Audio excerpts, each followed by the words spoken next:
Crônicas do Amanhecer, por Feijão Centro Espírita Allan Kardec de Balneário Gaivota, 2 de novembro de 2020. Parlamento português dá o primeiro sim à eutanásia. O Parlamento português aprovou dia 20/02 a tramitação dos 5 projetos de lei apresentados sobre a morte assistida graças ao voto majoritário dos deputados socialistas e dos do Bloco Esquerda. Antes de entrar em vigor e uma vez terminados os trâmites parlamentares, deverá superar o poder de veto da Presidência de Portugal e o parecer do Tribunal Constitucional.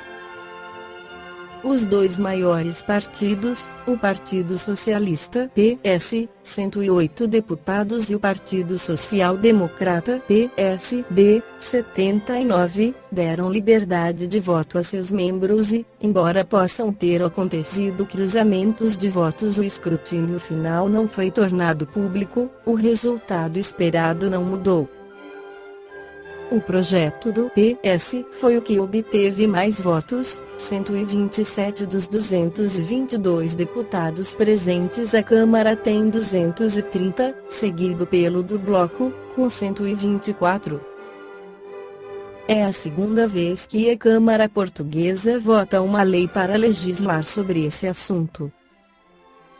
A primeira, em 2018, rejeitou descriminalizar essa prática em uma votação muito apertada que foi decidida com uma diferença de apenas os 5 votos. No entanto, no novo parlamento, resultante das eleições de outubro, os defensores da eutanásia obtiveram mais votos do que os adversários. Segundo uma pesquisa recente do Instituto Universitário Egas Moniz, 50,5% dos portugueses são favoráveis à eutanásia, 25,6% são contra e os restantes 23,9% estão indecisos.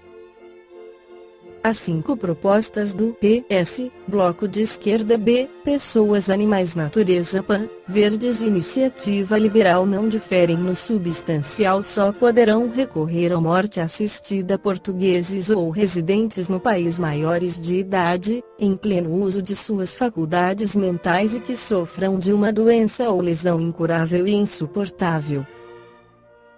Em todos eles, os procedimentos garantistas exigem a confirmação do paciente em até 4 ocasiões, o acompanhamento do processo por uma comissão médico-legal e o direito à objeção de consciência por parte dos profissionais de saúde.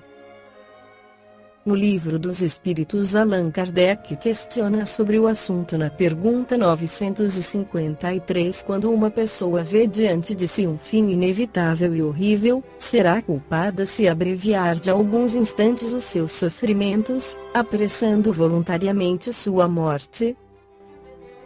É sempre culpado aquele que não aguarda o termo que Deus lhe marcou para a existência.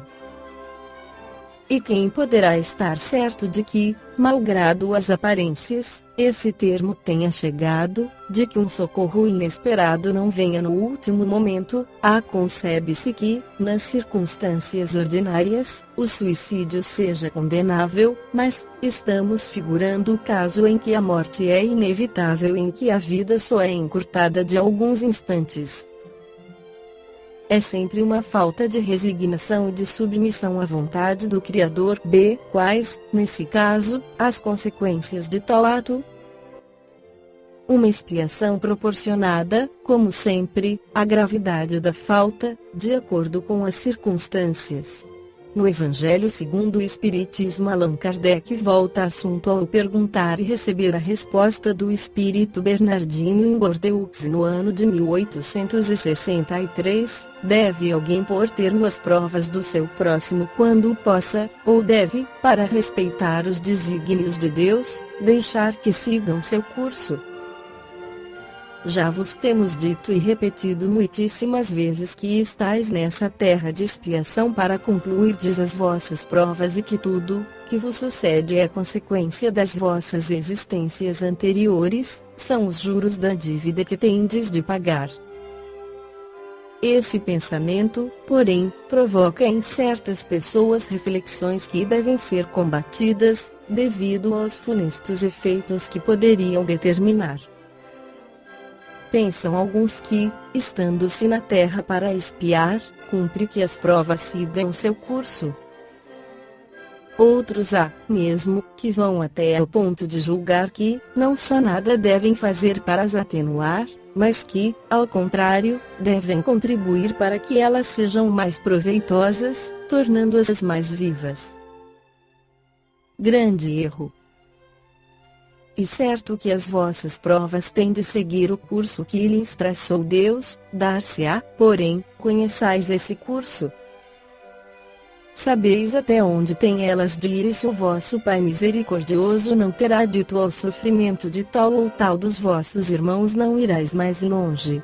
Sabeis se a providência não vos escolheu, não como instrumento de suplício para agravar os sofrimentos do culpado, mas como o bálsamo da consolação para fazer cicatrizar as chagas que a sua justiça abrira. Não digais, pois, quando virdes atingido um dos vossos irmãos e a justiça de Deus, importa que siga o seu curso. Dizei antes: vejamos que meios o Pai misericordioso me pôs ao alcance para suavizar o sofrimento do meu irmão. Vejamos se as minhas consolações morais, o meu amparo material ou meus conselhos poderão ajudá-lo a vencer essa prova com mais energia, paciência e resignação. Vejamos mesmo se Deus não me pôs nas mãos os meios de fazer que cesse esse sofrimento, se não me deu a mim, também como a prova, como expiação talvez, deter o mal e substituí-lo pela paz. Ajudai-vos, pois, sempre, mutuamente, nas vossas respectivas provações e nunca vos considereis instrumentos de tortura. Contra essa ideia deve revoltar-se todo homem de coração, principalmente todo espírita, porquanto este, melhor do que qualquer outro, deve compreender a extensão infinita da bondade de Deus. Deve o espírita estar compenetrado de que a sua vida toda tem de ser um ato de amor e de devotamento, que, faça ele o que fizer para se opor às decisões do Senhor, estas se cumprirão. Pode, portanto, sem receio, empregar todos os esforços por atenuar o amargor da expiação, certo, porém, de que só a Deus cabe detê-la ou prolongá-la, conforme julgar conveniente. Não haveria imenso orgulho, da parte do homem, em se considerar no direito de, por assim dizer, revirar a arma dentro da ferida, de aumentar a dose do veneno nas vísceras daquele que está sofrendo, sob o pretexto de que tal é a sua expiação? Oh! Considerai-vos sempre como instrumento para fazê-la cessar.